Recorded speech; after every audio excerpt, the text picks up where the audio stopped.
kami siap di dalam satu nama Yesus Kristus. Sama-sama kita katakan, Amin. Siap kalau bagi Tuhan? Yes.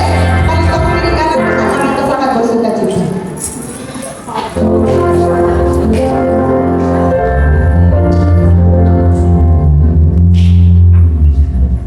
Ini kan saya bertanya, adalah yang baru pertama sekali berada di gereja kita di Medan. Kalau memberikan tangannya, kemudian Bapak sama bergabung terpilih di dekat kita. Dia akan memberikan nama Tuhan yang ini. Haleluya.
Kau dengan baik.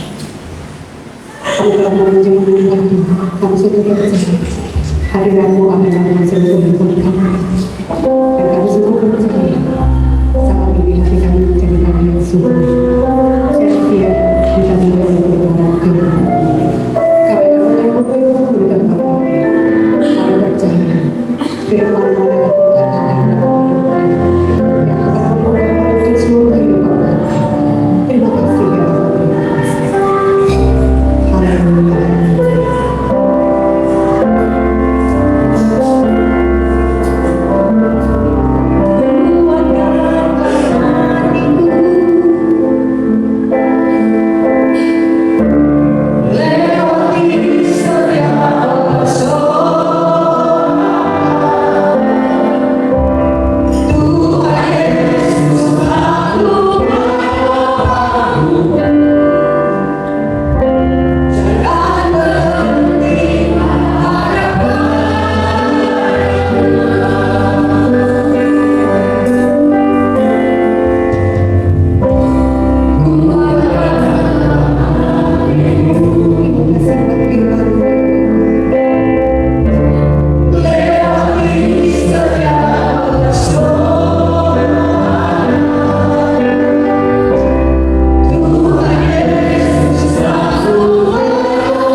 Kita yang siap mendengarkan sabda Tuhan, sama-sama kita dengarkan. Bapak Ibu Shalom, semua kita diberkati oleh Tuhan. Amin.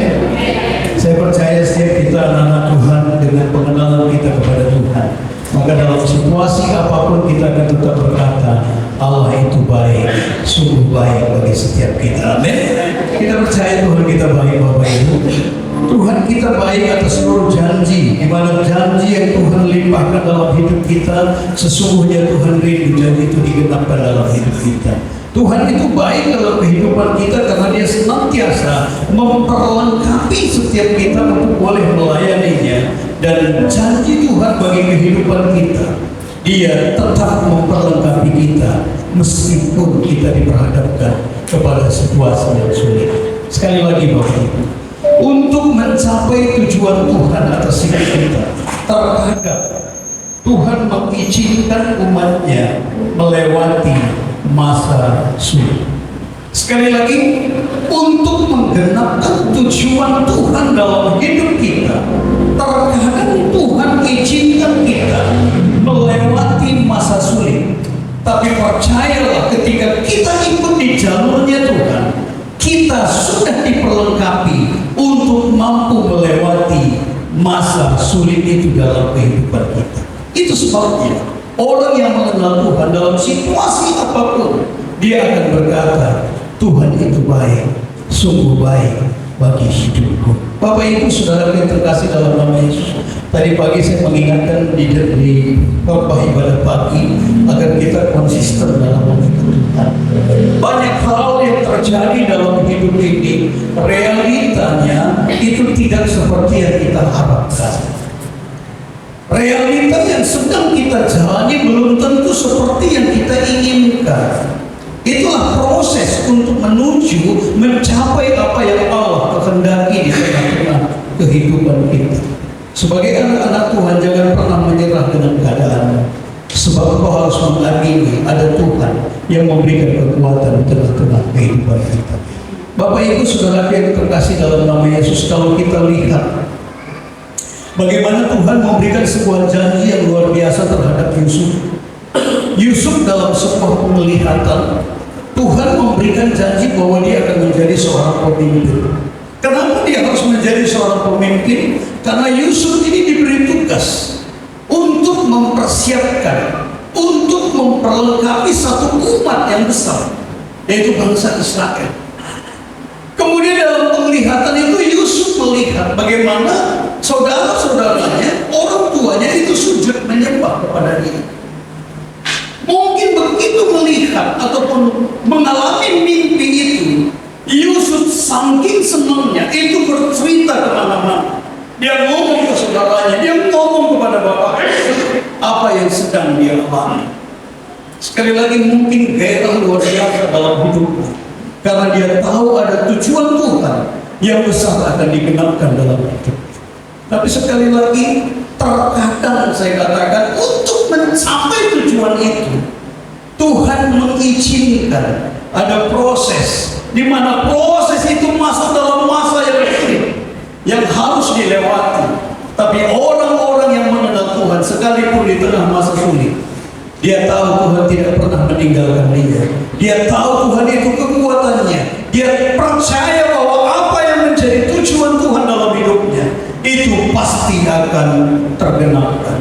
Lihat begitu Yusuf menceritakan kepada saudara-saudara dan orang tuanya, mereka mulai merancangkan kejahatan atas Yusuf. Mulai Yusuf dijual, Bapak Ibu. Dari anak kesayangan berubah menjadi seorang budak. Mana janji itu? Ini proses. Terkadang saya katakan untuk mencapai tujuan itu, Tuhan mengizinkan kita melewati masa sulit. Kemudian ketika dia menjadi seorang budak, kemudian oleh fitnah yang diciptakan, akhirnya Yusuf masuk menjadi seorang narapidana. Mana janji itu? Itu sebabnya kita nggak perlu menyerah. Kalau kita percaya kita berada dalam koridornya Tuhan, maka sekalipun di tengah masa sulit itu, janji Tuhan tidak pernah abai dalam hidup kita. Karena firman Tuhan mencatat Tuhan tidak pernah lalai untuk menggenapkan janji dalam kehidupan kita. 13 tahun sejak Tuhan menunjukkan apa yang akan terjadi kepada Yusuf, barulah janji itu digenapkan dalam kehidupannya. Yusuf akhirnya diangkat menjadi pemimpin. Yusuf baru mengerti ternyata Tuhan sedang mengizinkan memproses hidupnya untuk mempersiapkan satu umat yang layak di hadapan Tuhan, di mana bangsa Israel harus pindah ke Mesir. Banyak hal yang kita tidak paham di tengah-tengah kehidupan ini.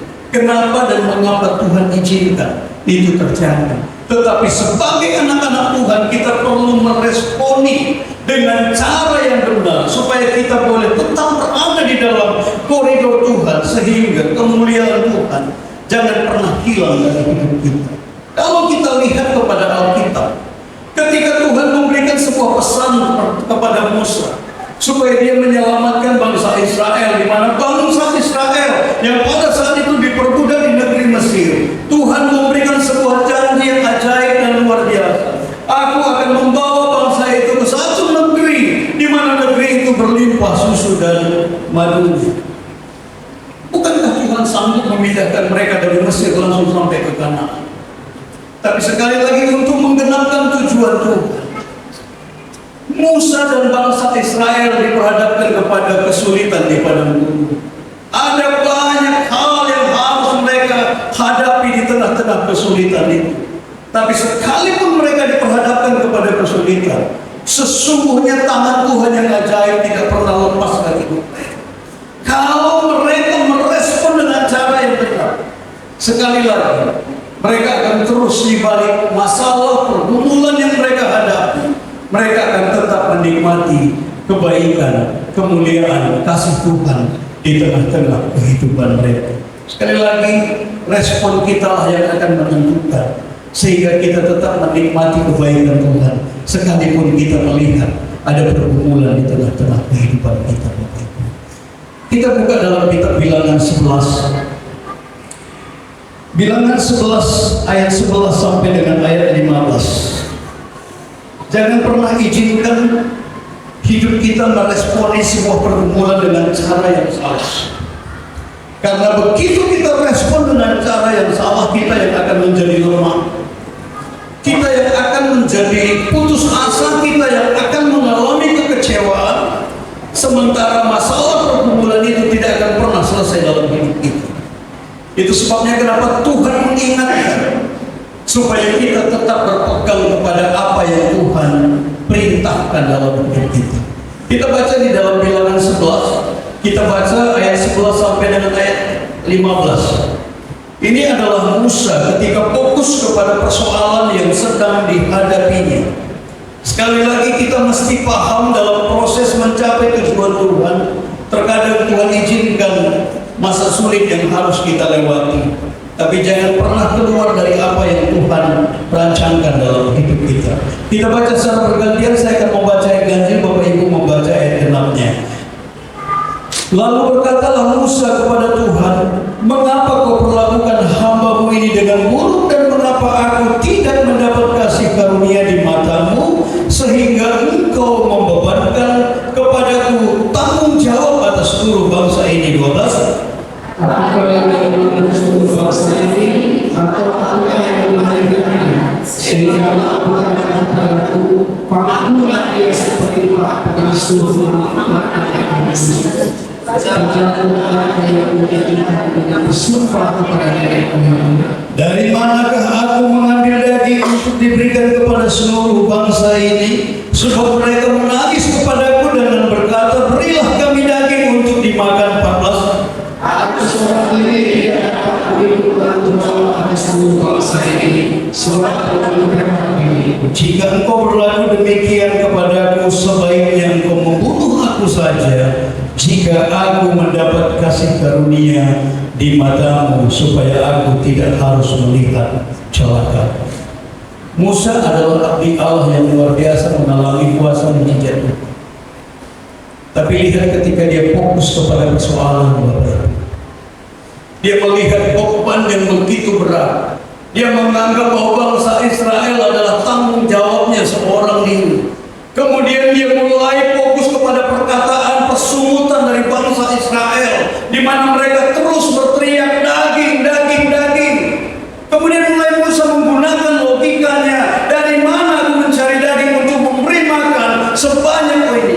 Karena jumlah orang Israel pada saat itu 600.000 laki-laki, belum perempuan, belum wanita. Kita katakan mungkin totalnya hampir 2,5 juta.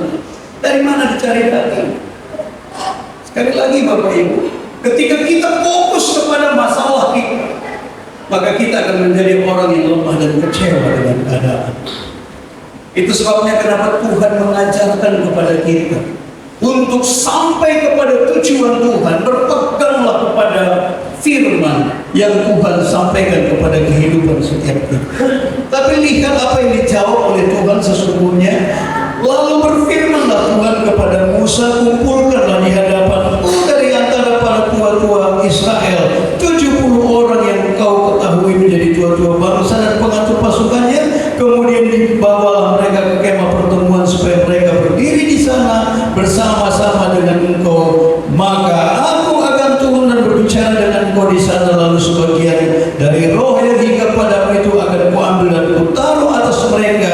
Maka mereka bersama-sama dengan engkau akan memikul tanggung jawab atas bangsa itu. Jadi tidak usah lagi engkau seorang diri memikulnya. Begitupun kalau kita sampai di ayat terakhir, di ayat 23 Tuhan sampai begini berkata kepada Musa.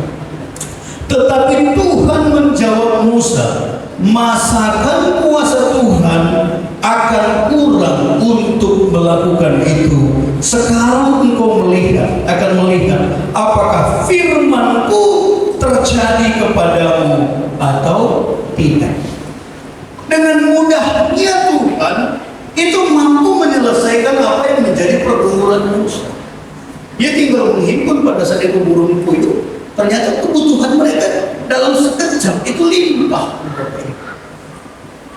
Kenapa Tuhan mengajarkan kita supaya dalam situasi sekalipun kita mungkin melihat itu di masa sulit, di tengah kesulitan itu kita harus belajar tentang kasih Bapa dalam kehidupan kita. Belajar ketika engkau diperhadapkan kepada pergumulan, belajar melihat kepada kasih Tuhan dalam hidup.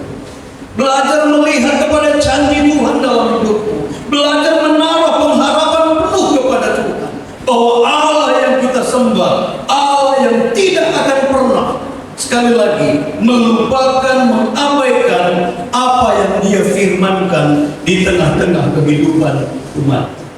Itu sebabnya kenapa firman Tuhan mengajarkan kepada kita, di tengah situasi apapun, mengucap syukur dalam segala hal.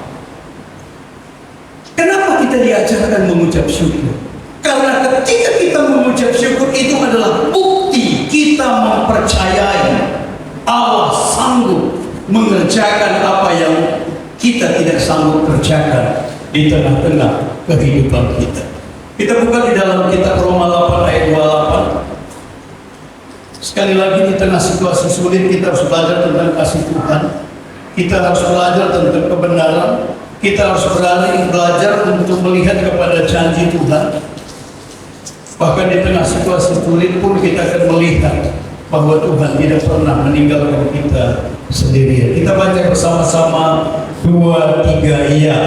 Kita harus bahwa aku turut bekerja dalam segala sesuatu untuk mendapatkan kebaikan bagi mereka yang mengasihi Dia, yaitu bagi mereka yang terpanggil sesuai dengan rencana Allah. Satu contoh ketika Musa membawa bangsa Israel keluar dari Mesir.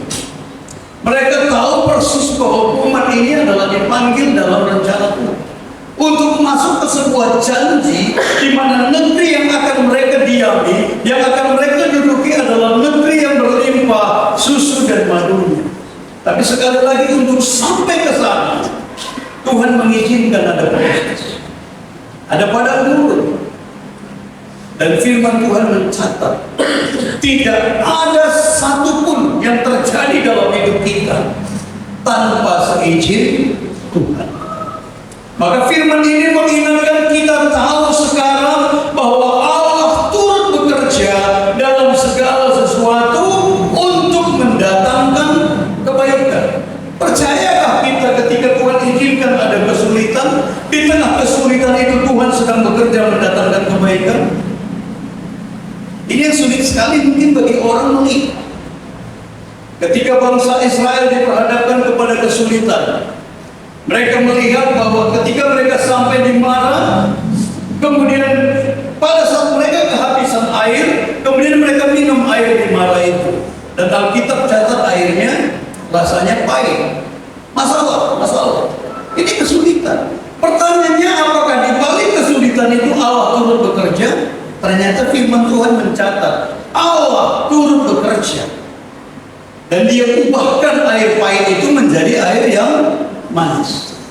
Menunjukkan kepada bangsa Israel bahwa Allah sedang mendidik mereka, bahwa di tengah situasi apapun Allahmu hadir mendatangkan kebaikan bagimu. Kenapa engkau mesti bersungut-sungut dan bukan mohon kepada Tuhan supaya apa yang menjadi kesulitan mereka Tuhan selesaikan dalam hidup? Sebenarnya Tuhan izinkan persoalan itu terjadi untuk melatih kita, untuk mendidik kita, untuk menegur kita, untuk membawa kita mengalami kasih, kemuliaan, dan janji Tuhan itu real di tengah-tengah kehidupan kita. Itu sebabnya kalau kita percaya dalam segala sesuatu Allah turut bekerja, maka mulai hari ini ketika Tuhan izinkan ada kesulitan dalam hidup, ubah cara pandang kita. Bukan lagi fokus kepada masalah, tapi fokuslah kepada kebesaran Tuhan dalam hidup. Kita buka dalam kitab Habakuk. Kitab Habakuk, bagaimana Habakuk 3, kita baca di Habakuk 3 ayat 17 sampai dengan ayat 19. Habakuk adalah seorang nabi Tuhan. Kalau kita lihat di dalam pasal satunya, Habakuk ini banyak komplain. Ketika dia fokus kepada masalah, maka dia selalu komplain, melihat ketidakadilan di tengah-tengah bangsanya. Mungkin kita juga kalau fokus melihat kepada masalah dalam hidup, banyak hal yang mungkin akan membuat kita komplain dalam hidup. Banyak orang yang berkata begini kepada saya, orang ini nggak pernah tulus melayani Tuhan, tapi kok diberkati oleh Tuhan. Ini ada seorang hamba Tuhan datang ke saya, Pak, aku sudah lakukan segalanya seperti yang Tuhan kehendaki. Doa, puasa, jungkir balik, apapun sudah saya lakukan, tapi jemaah nggak naik-naik, Pak. Tapi saya lihat ada hamba Tuhan yang begini pun diberkati dengan cara yang berbeda. Ini artinya dia mulai fokus kepada masalah, sehingga dia melihat ketidakadilan dalam hidup. Sekali lagi, ketika kita fokus kepada masalah, mungkin kita pun akan sama seperti Habakuk tadi. Sekalipun dia seorang abdi Allah, sekalipun seorang nabi, kemudian dia mulai berteriak kepada Tuhan, tidak ada pertolongan. Apakah betul Tuhan tidak menolong dia? Tapi karena dia fokus kepada masalah, dia tidak lagi mampu melihat kepada kebaikan kasih Tuhan dalam hidup. Kemudian dia mulai berkata terhadap keadaan itu, dia marah dengan keadaan itu. Tetapi dia mulai mengubah paradigmanya, dia mulai mengubah cara pandangnya. Di dalam Habakuk 2 ayat 4, ini dulu kita baca. Di Habakuk 2 ayat 4, dan sebagai anak-anak Tuhan, kita harus berani melakukan ini dalam kehidupan kita. Kita baca bersama-sama, 2, 3, ya. Sesungguhnya orang yang membusukkan dada tidak lurus hatinya, tetapi orang benar itu akan hidup oleh percayanya. Apa yang dimaksudkan oleh Habakuk di sini? Ternyata orang yang berteriak kepada Tuhan itu nggak ubahnya seperti orang sombong. Orang yang tidak melihat, merasakan ada kebaikan Tuhan dalam hidupnya, ini sama dengan orang yang membusukkan dada. Tapi dia mulai mengubah cara pandangnya. Maka apa yang dikatakan, tetapi orang benar, yang benar itu akan hidup oleh percayanya. Meskipun dia belum melihat ada satu perubahan dalam dirinya, tapi dia percayai bahwa Tuhan turut bekerja untuk mendatangkan kebaikan. Sekali lagi, dia mungkin melihat bahwa persoalannya belum dijawab oleh Tuhan. Tapi dia tahu ada janji Tuhan yang harus digenapkan dalam hidupnya. Kita kembali ke dalam Habakuk 3 ayat 17 tadi. Sekali lagi, ini pun keadaan yang belum berubah. Tapi sekarang perkataan Habakuk ini berbeda dengan apa yang dialami sebelumnya. Habakuk 3 ayat 17 sampai dengan ayat 19 kita baca bersama-sama 2, 3 iya. Sekalipun pohon ara tidak berbunga, pohon anggur tidak berbuah, hasil pohon itu mengecewakan. Sekalipun ladang tidak menghasilkan bahan makanan, kambing domba terhalau dari kurungan dan tidak ada lembu sapi dalam kandang, namun aku akan bersorak-sorak di dalam Tuhan. Ria-ria di dalam Allah yang menyelamatkan aku. Allah Tuhanku itu kekuatanku. Ia membuat kakiku seperti kaki rusa. Ia membiarkan aku berjalan di berbagai bukit-bukit. Terjadi perubahan dalam. Apakah keadaan sudah berubah? Ternyata Alkitab catat keadaan yang dihadapi oleh bangsa Israel di zamannya Habakuk itu belum berubah. Tapi hatinya berubah. Mungkin dia masih melihat hal-hal yang tidak baik. Itu sebabnya di ayat 17 tadi dikatakan, sekalipun pohon ara tidak berbunga, pohon anggur tidak berbuah, sekalipun hasil pohon zaitun mengecewakan, sekalipun ladang-ladang tidak menghasilkan bahan makanan. Ini berbicara tentang sumber penghasilan. Sekalipun sumber penghasilannya belum jelas, tapi Habakuk berkata, aku bersorak-sorak di dalam dia.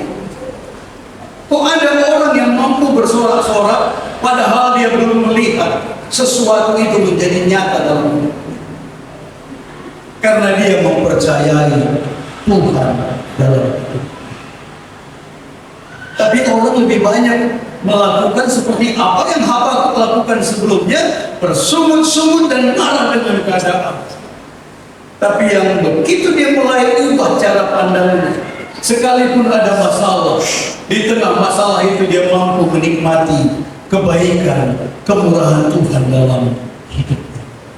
Kemudian apa yang dikatakan oleh Habakuk? Kemudian dia katakan bahwa sekalipun kambing domba terhalau dari kurungan dan tidak ada lembu sapi dalam kandang, namun aku akan bersorak-sorak di dalam Tuhan. Beria-ria dalam Allah yang menyelamatkan aku. Allah Tuhanku itu kekuatanku. Ia membuat kakiku seperti kaki rusa. Ia membiarkan aku berjejak di bukit-bukitku. Orang-orang yang mempercayai Tuhan dalam hidup. Sekali lagi kita mulai ubah cara pandang. Sekalipun di tengah masalah, aku tahu Tuhan sanggup menuntunku, membawamu untuk melihat kepada kemuliaan. Allah turut bekerja mendatangkan kebaikan. Sekalipun dia izinkan itu ada masalah, berarti di balik masalah itu ada satu tujuan Tuhan yang harus digenapkan di tengah-tengah kehidupan kita, Bapak. Kenapa sampai Habakuk berkata, bersorak-soraklah di dalam Tuhan. Saya percaya kalau orang bersorak yang dimaksud ini adalah sorakan dengan iman dalam hidup. Sekalipun dia melihat belum ada jalan keluar, dia bersorak dengan iman, seperti apa yang dilakukan oleh bangsa Israel yang diperintahkan oleh Yosua pada saat mereka harus melewati atau meruntuhkan tembok Yeriko. Itu dengan iman mereka bersorak dan tembok Yeriko itu runtuh. Apa yang menjadi persoalan pergumulan kita?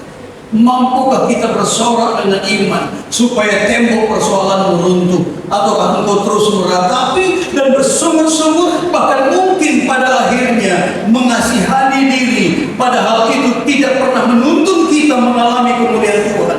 Kalau kita bersorak, itu tandanya kita beria-ria di dalam Tuhan. Itu tandanya kita mempercayai Allahku bekerja untuk hidupku, untuk mendatangkan kebaikan di tengah-tengah hidupku. Sehingga apa yang dikatakan oleh Habakuk, Allah Tuhanku itu kekuatanku. Kita bangkit berdiri. Renungkan kembali firman ini. Banyak hal dalam hidup ini yang terjadi yang kita tidak paham kenapa itu harus terjadi dalam hidup. Bukan berarti Tuhan tidak sayang, tidak kasih dengan kehidupan kita. Ketika Tuhan izinkan ada persoalan, di balik persoalan itu Tuhan sedang bekerja mendatangkan kebaikan. Banyak hal dalam hidup ini untuk mencapai satu tujuan Tuhan atas hidup kita, maka Dia mengizinkan ada proses. Tapi bukan berarti ketika engkau diproses dalam pergumulan, engkau diproses melalui masalahmu, engkau diproses melalui pergumulan yang sedang kau hadapi, bahwa Tuhan tidak peduli dengan hidupmu. Dia memprosesmu supaya engkau melihat kemuliaannya dalam hidup. Itu sebabnya kenapa Tuhan senantiasa mengajarkan kepada kita di balik persoalan apapun yang sedang kau hadapi, belajar mengandalkan Tuhan dalam hidup. Seperti kata-kata Habakuk tadi, Allah itu kekuatanku. Masalah dia belum selesai, pergumulannya belum selesai, bahkan sumber penghasilannya pun mungkin belum kelihatan. Tapi lihat perkataan yang keluar dari mulut bibir. Aku akan bersorak-sorak, beria-ria di dalam Allah. Masalah belum selesai, tapi jiwanya dipulihkan. Kasih Allah tinggal dalam hidupnya. Dan itulah menjadi awal pemulihan yang terjadi atas hidupnya. Sehingga janji Bapa, janji Tuhan digenapkan di tengah-tengah hari ini. Apapun yang menjadi persoalan pergumulan dalam hidup, sadari satu hal: ketika engkau berada di dalam koridornya Tuhan tidak pernah salah menempatkanmu dalam posisi yang sekarang. Ada tujuan Tuhan yang harus digenapkan dalam hidup. Lewati dengan kekuatan Tuhan, bukan dengan kekuatanmu sendiri. Berjalan bersama dengan Tuhan, bukan dengan kemampuanmu sendiri. Kalau seorang Musa saja bisa lemah, bisa kecewa,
kuasa, mujizat-Mu yang limpah ya Tuhan.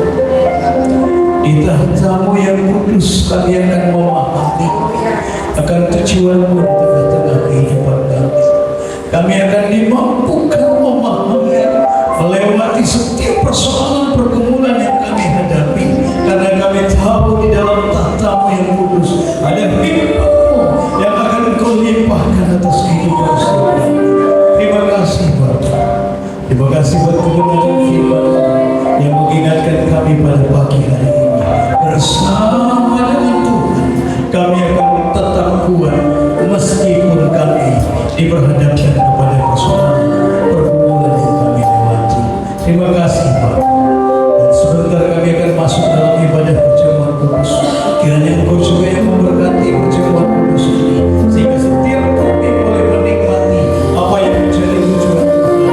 Kami hormati Engkau di atas kayu salib, sehingga setiap kami boleh menikmati janji-janji Tuhan di dalam kehidupan kami.